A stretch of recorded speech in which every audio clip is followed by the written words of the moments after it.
नमस्कार दोस्तों, मैं बालूराम सोलंकी आपके अपने YouTube channel REET science math level 2 में हार्दिक स्वागत करता हूं।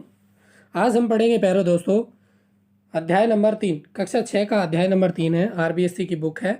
नाम है वस्तुओं की प्रकृति। ये यूनिट 9 नंबर 2 के अंतर्गत आता है, जो कि पदार्थ एवं वस्तुएं दोनों का अध्ययन करवाएगी। तो टॉपिक है हमारा आज का वस्तुओं की प्रकृति। वस्तुओं की प्रकृति में वस्तुओं के समूह बनाना, वस्तुओं का वर्गीकरण स्रोत के आधार पर, वस्तुओं के गुण, इसमें हम चमक, कठोरता, चुंबकीय अचुंबकीय, विलेयता अविलेयता, पारदर्शिता, घनत्व और वस्तुओं का पृथक्करण ये सब कुछ पढ़ेंगे। भाई किस प्रकार वस्तुओं का पृथक्करण किया जाता है इन गुणों के आधार पर।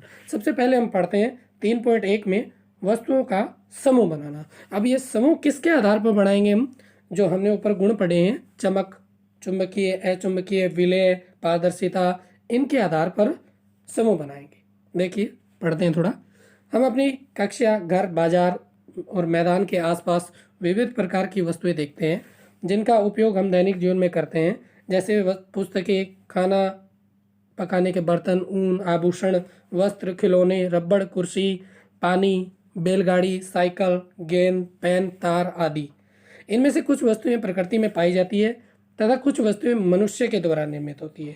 पहले दोस्तों, जो वस्तुएं प्रकृति में पाई जाती है उन्हें प्राकृतिक, और जो मनुष्य द्वारा निर्मित होती है उन्हें कृत्रिम कहते हैं। क्या इन सभी वस्तुओं की आकृति, रंग और गुण समान होते हैं? नहीं, ऐसा कुछ नहीं होता।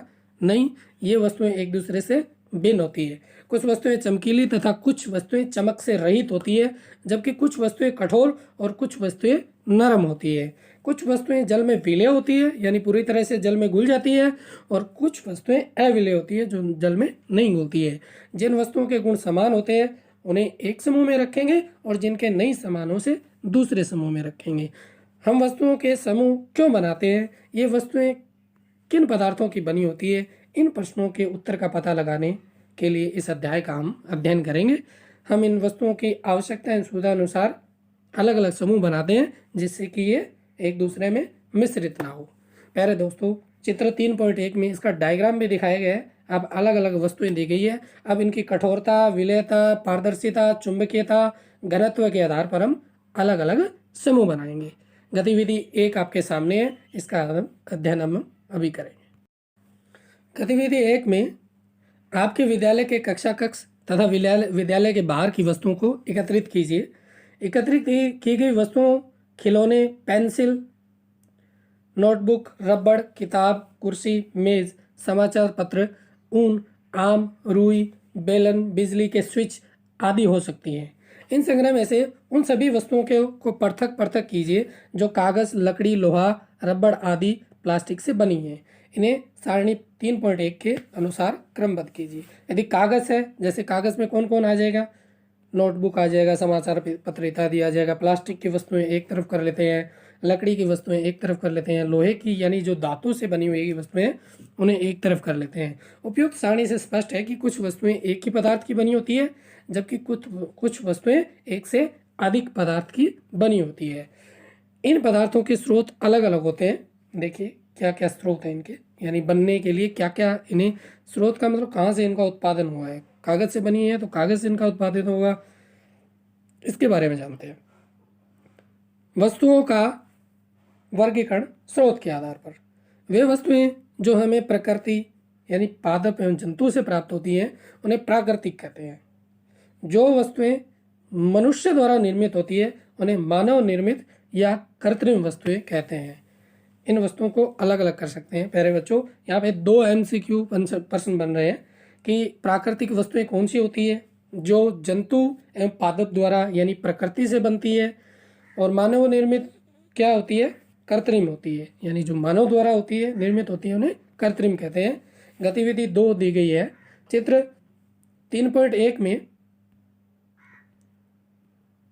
3.2 में कुछ वस्तुएं प्राकृतिक तथा कुछ मानव निर्मित है।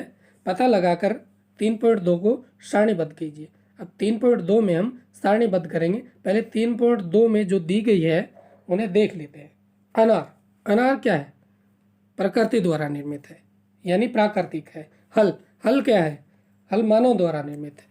ठीक है, तो इसी प्रकार रुई क्या है? प्राकृतिक है। आम क्या है? प्राकृतिक है। खिलौने क्या होते हैं? कृत्रिम होते हैं। कुर्सी क्या है? प्राकृतिक है। ठीक है, ऊन क्या है? ये भी प्रकृति की श्रेणी में आएगी, क्योंकि प्रकृति से ही प्राप्त होती है हमें।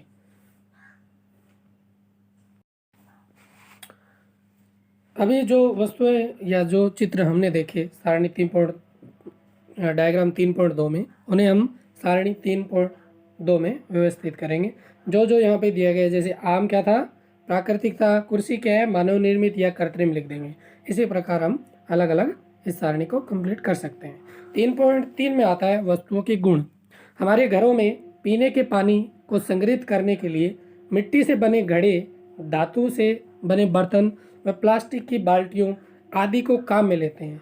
क्या आपने कभी सोचा है कि हम पानी पीने के लिए कपड़े से बने गिलास को काम में क्यों नहीं ले सकते, या कागज से बनी वस्तुओं का उपयोग पानी भरने के लिए क्यों नहीं किया जा सकता? इससे स्पष्ट है कि पदार्थों को उनके गुणों के आधार पर ही काम में लिया जाता है। वस्तुओं के ये महत्वपूर्ण गुण कौन कौन से हैं, आइए जानकारी प्राप्त करें।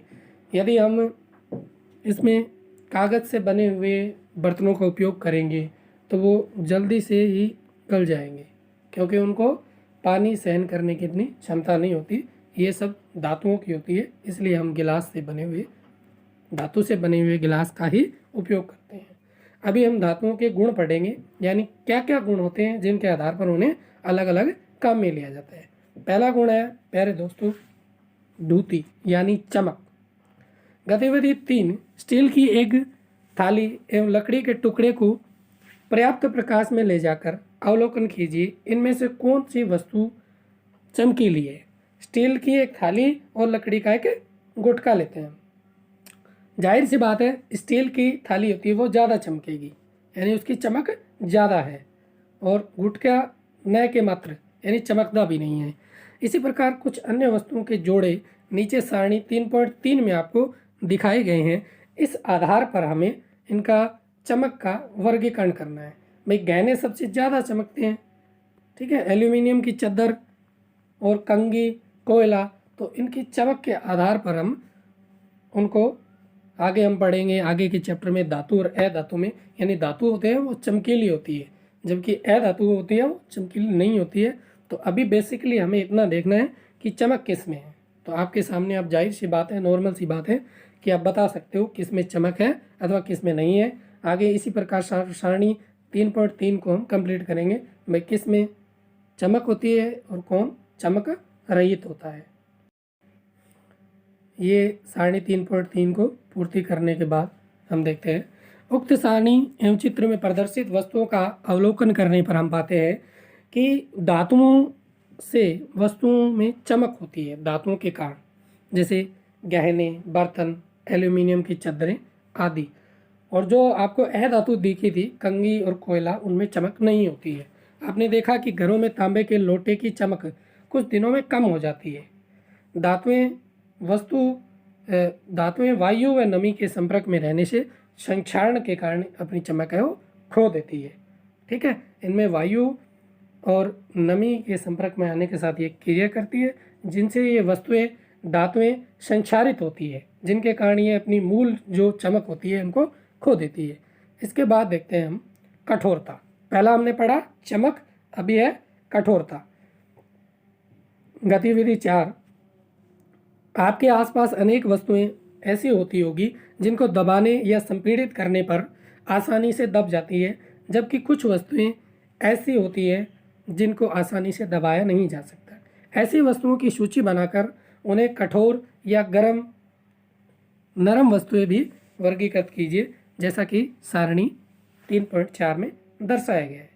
ये 3.4 का कठोर और नरम वस्तुओं का डायग्राम दिया गया है। इसमें पनीर, मोमबत्ती, बर्तन और पत्थर इत्यादि के उदाहरण हैं।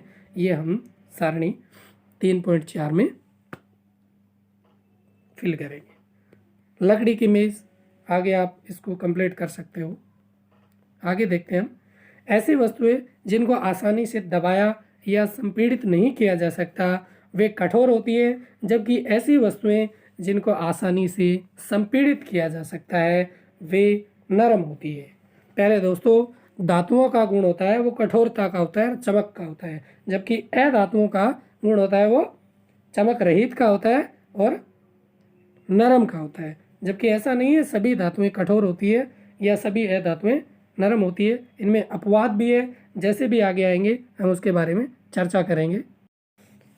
आगे आता है चुंबकीय और अचुंबकीय गुण।